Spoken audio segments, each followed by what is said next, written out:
3 months of silence, 3 months of peace, then comes the knock. I'm sprawled on my couch, Sunday afternoon, watching the Rams lose another game. Beer in hand, remote within reach, not a care in the world.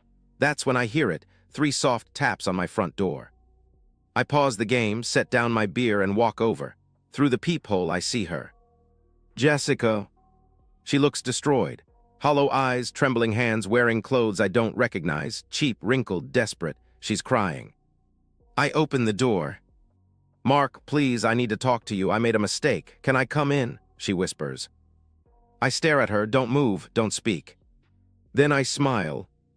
"You want to know how this happened?" 3 months earlier, I was still married to the woman standing at my door. Friday night, same couch, same beer, different game. I remember that night clearly because it was the night everything changed. Jessica was upstairs getting ready for another girls' night out, her third that week. I could hear her heels clicking across our bedroom floor, could smell her expensive perfume drifting down the stairs. We'd been married 3 years, met at Sarah's birthday party, hit it off immediately. Jessica was 26 then, stunning, charming, with this laugh that could light up a room. I was 29, just starting my own electrical business, working 16-hour days to build something real. Those first 2 years were good. Great, even. We rented this little 2-bedroom house in Maple Grove, nothing fancy, but it was ours. I'd come home covered in drywall dust and wire scraps, and she'd have dinner waiting. We'd talk about our future, about kids, about the bigger house we'd buy when my business took off. But something shifted 6 months before that Friday night, small things at first. She stopped asking about my day, stopped initiating conversations, started spending more time on her phone, always angled away from me, always with that secretive smile. The intimacy stopped too, not gradually, just stopped. When I'd try to touch her, she'd find an excuse. "Too tired," she'd say, or "too stressed, not tonight." Always something. Then came the girls' nights. Every Tuesday and Friday, sometimes Saturdays. Always dressed like she was going to a club, not grabbing drinks with her college friends. When I'd ask where they went, she'd give vague answers. "Just around," she'd shrug. "You wouldn't know the place, nowhere special." I knew something was wrong, but I ignored it. Classic denial, right? Your wife changes everything about herself, and you convince yourself it's just a phase. That Friday night, Jessica came downstairs looking like she was ready for Fashion Week. Black dress I'd never seen before, heels that cost more than my monthly truck payment, makeup applied like she was meeting someone important. "Don't wait up," she said, not even looking at me. "Where are you going?" I asked. "Sarah's, I told you," she replied curtly. But she hadn't told me. She never told me anything anymore. After she left, I sat there nursing my beer, staring at the muted TV. Something felt different that night, heavier, like the air before a storm. That's when I saw it. Her laptop was still open on the kitchen counter, screen glowing. She'd been in a hurry, forgot to close it. I wasn't snooping, not at first. I just walked over to shut it down. That's when the notification popped up. Tinder. My stomach dropped. My hands started shaking. I should have closed the laptop, should have pretended I never saw it. Instead, I clicked.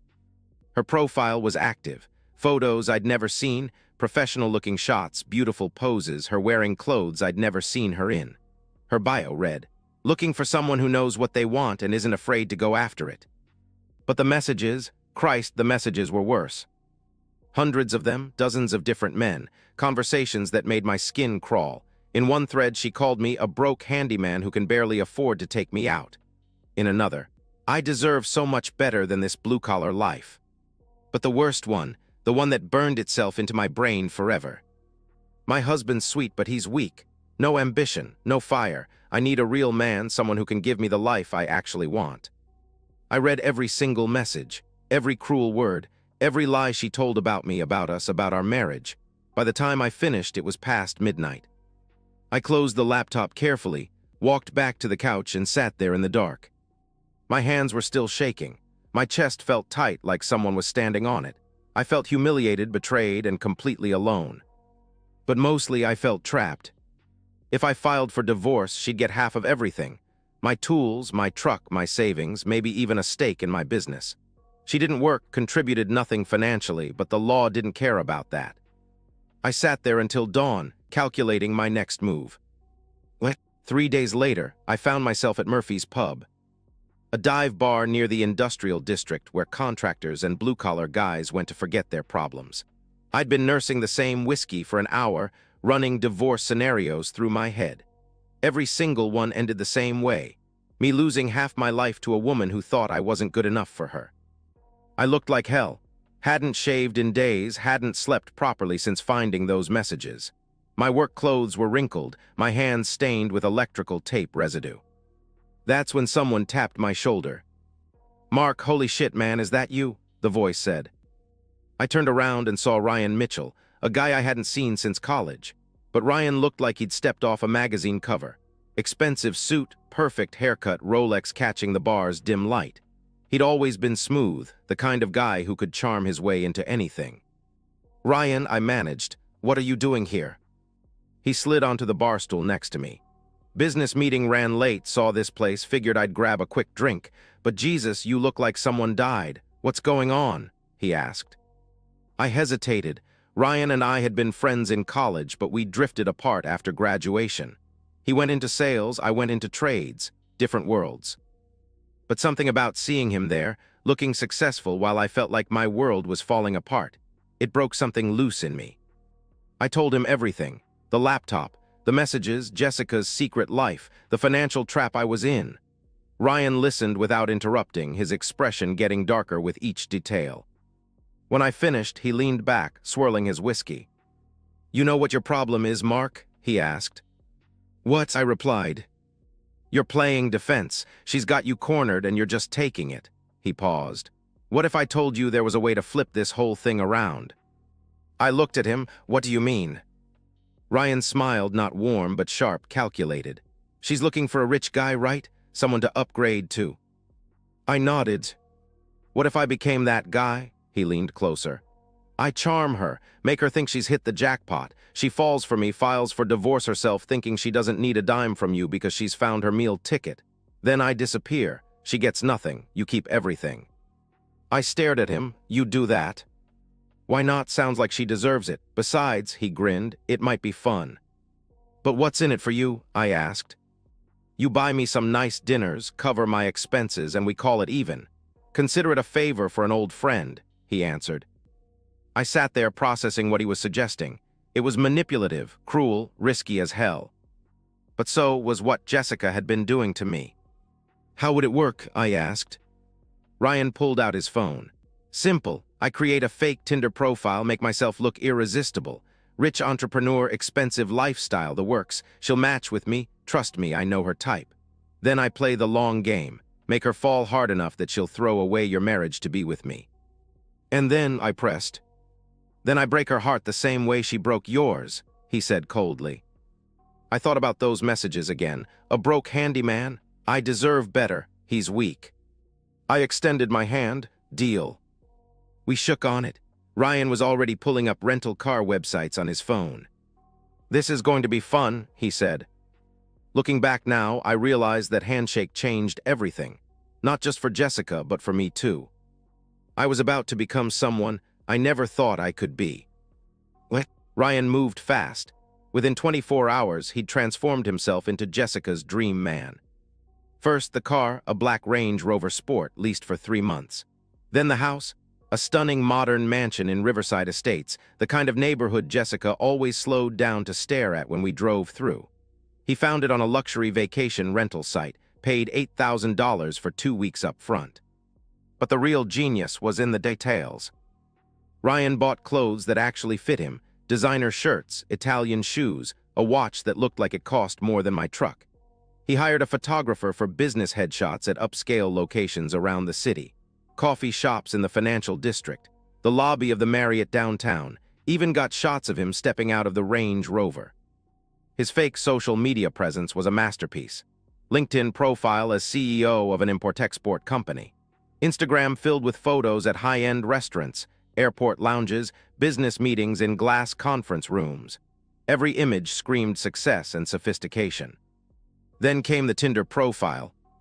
Ryan Mitchell, 34, entrepreneur and wine enthusiast, looking for someone real in a city full of fakes. The photos were perfect, confident but not arrogant, successful but approachable. In one shot, he's laughing at an upscale bar. In another, he's in a business suit checking his Rolex. The final photo showed him at the mansion's infinity pool, looking thoughtful and mysterious. Within 6 hours of going live, he had 47 match. Jessica was number 12.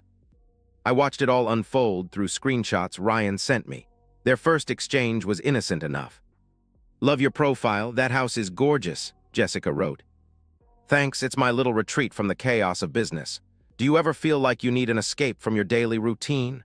Ryan replied. She was hooked immediately. They moved from small talk to deeper conversation within hours. Ryan knew exactly what to say. He complimented her intelligence, asked about her dreams, made her feel seen and understood. Meanwhile, I was living a double life. Coming home every night to a wife who was texting another man constantly, watching her get dressed up for dates while pretending I didn't know where she was going. The hardest part was acting normal. Jessica would come home late, smelling like expensive cologne, with that glow women get when they feel desired. She'd shower immediately, hide her phone face down on the nightstand, and pretend everything was fine. "How was girls' night?" I'd ask. "Good," she'd answer. "Boring, really, you didn't miss anything."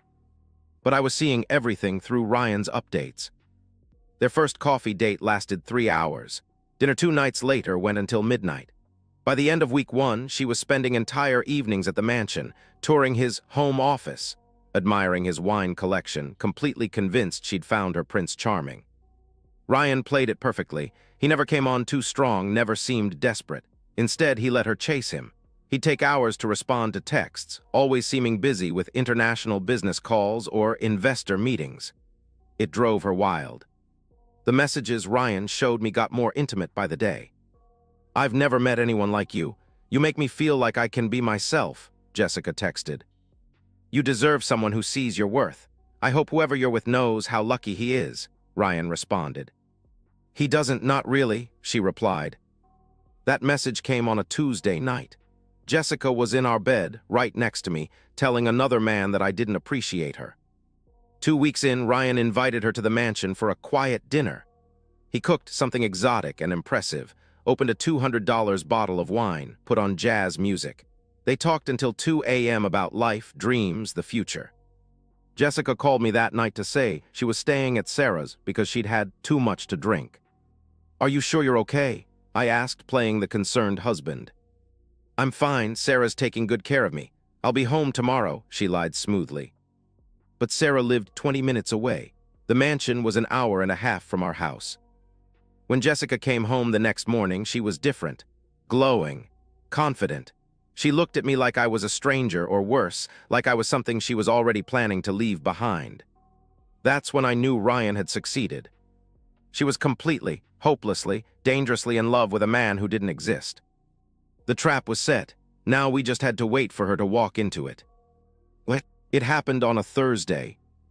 I was in the garage, working on my truck's transmission, when Jessica walked in holding a manila envelope.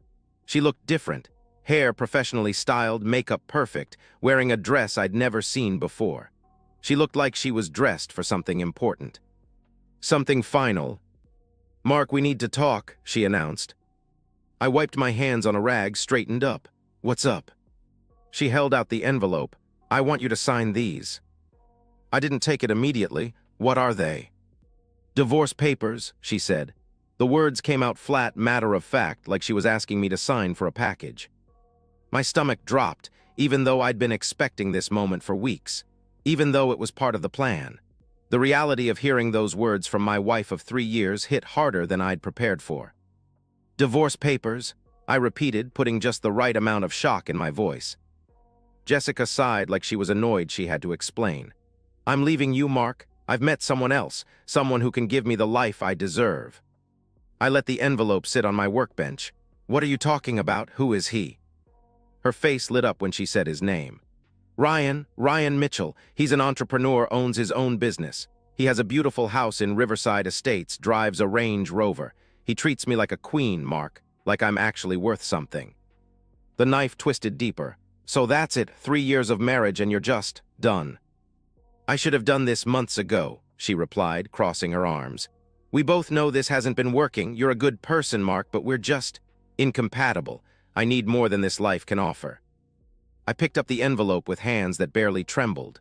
The papers inside were real. She'd paid an actual lawyer to draw them up.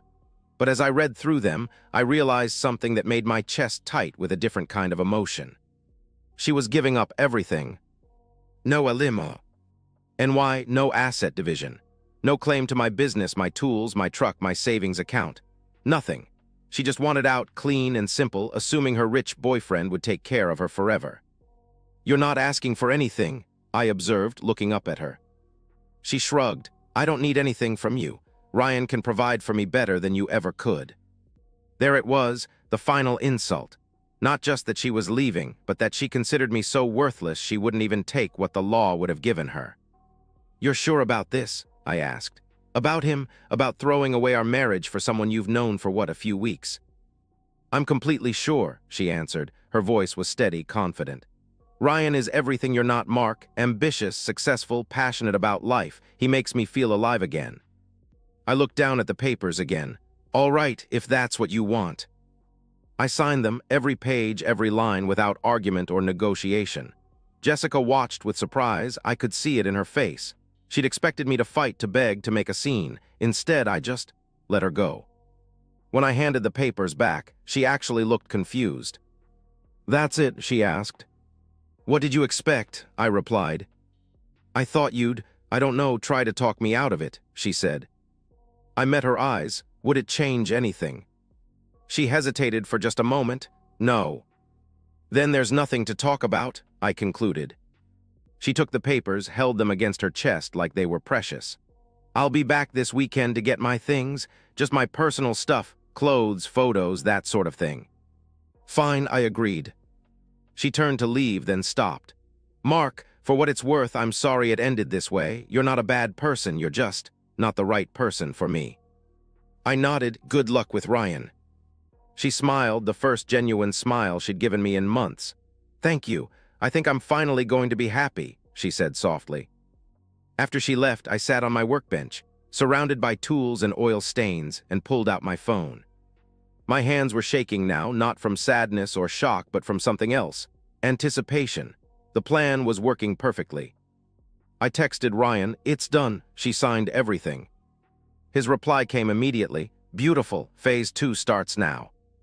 "What's Phase 2? I asked. "I disappear. The mansion lease runs out this weekend. The Range Rover goes back to the dealership Monday. All my social media gets deleted tonight.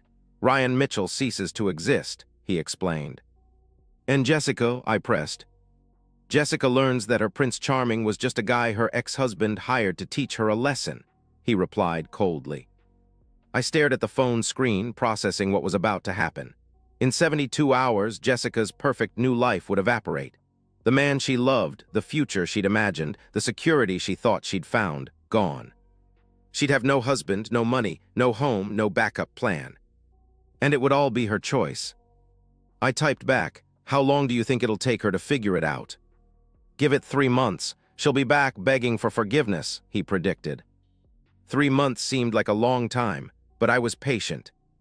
I had waited this long for justice. I could wait a little longer. 3 months passed like a slow-burning fuse. My life became remarkably peaceful. I worked during the day, came home to a quiet house, watched TV, slept soundly. No drama, no arguments, no lies. For the first time in years, I felt like I could breathe. The divorce was finalized within 6 weeks. Jessica's lawyer expedited everything since she wasn't asking for anything. I got official confirmation on a Tuesday morning. I was a free man, and it hadn't cost me a dime.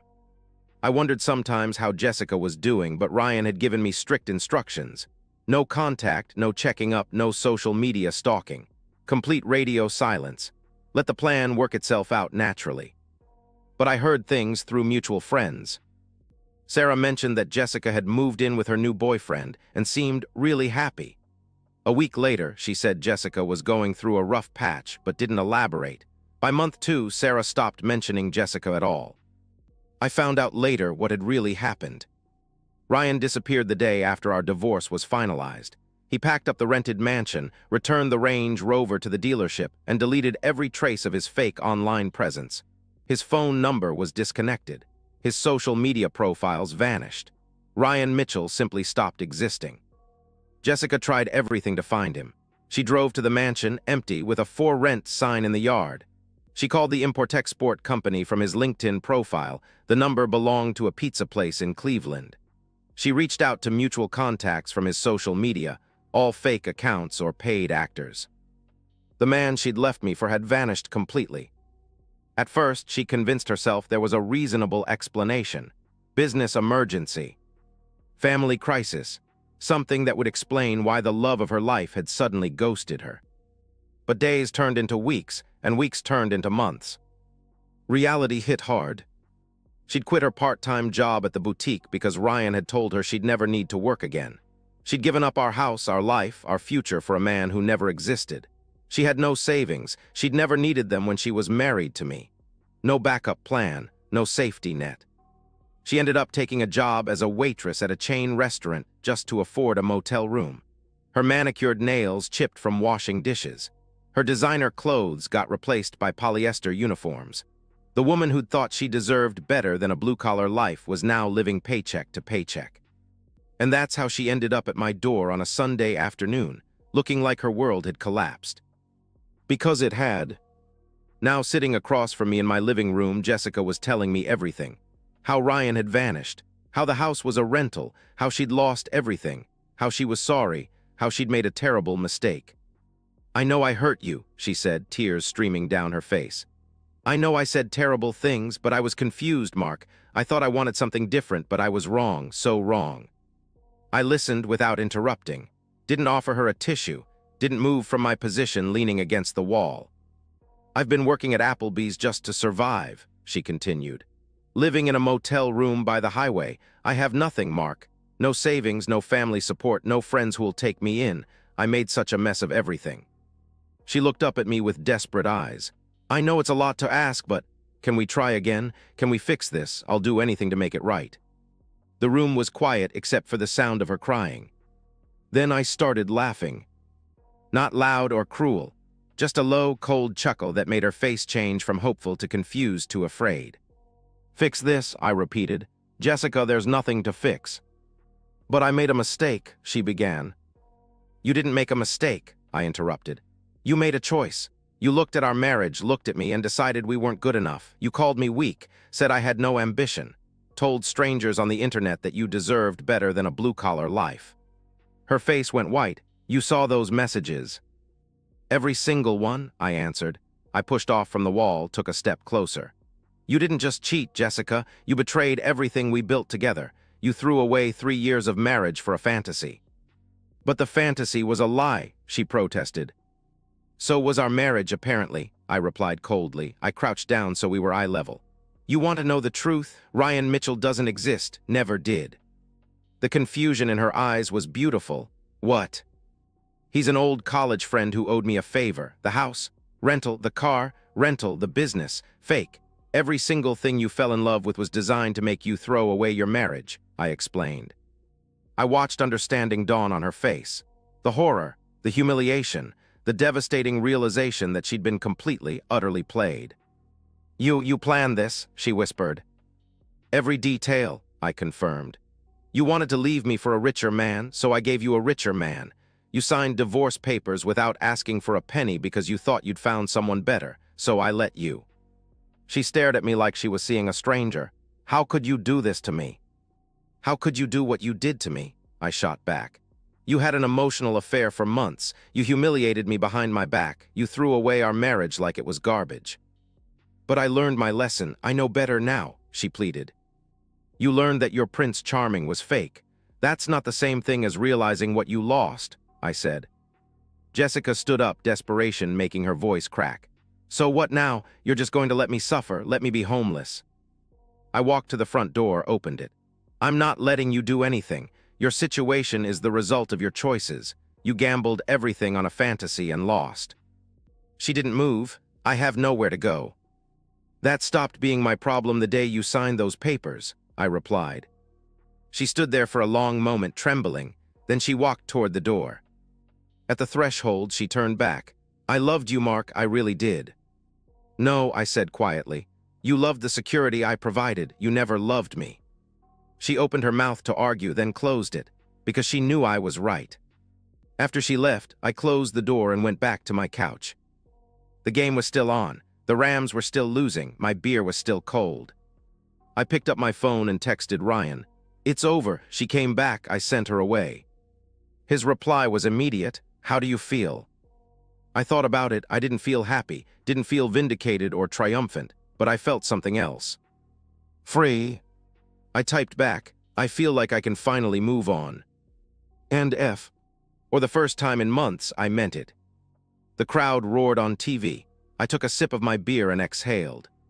Just as it turned out, tasted like peace. And so, we've reached the end of today's story. Was it what you expected, or did it take a twist you didn't see coming? I'm curious to hear your thoughts. Share them in the comments below, and let's get a conversation going. If this story kept you hooked, make sure to hit that like button. And if you're new here or just haven't subscribed yet, now's the perfect time to join our community. I bring you fresh, captivating stories every day, so click that subscribe button and turn on notifications so you never miss out. Thanks for watching, and I'll see you in the next one.